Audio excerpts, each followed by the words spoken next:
Okwasi kamkimbia nani? Mpanzu. Huyu Israeli Mwenda tamweza Mpanzu. Ina maana kama ngumi ni sawasawa kipindi kile umchukue Tyson umpiganishe na Matumla.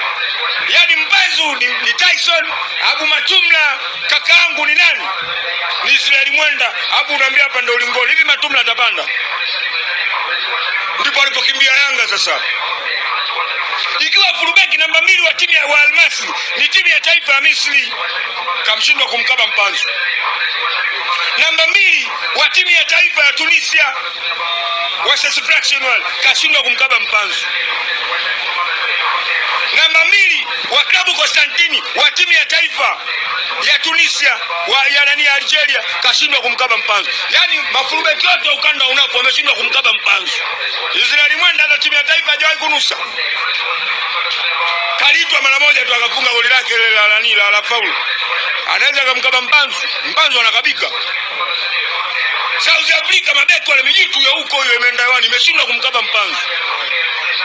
Wote mkaba Mpanzu sasa huku Kibu, huku nani? Huku Mpanzu. Kinalada kioko nje. Si umeelewa? Ndio maana Yanga kafanya nini?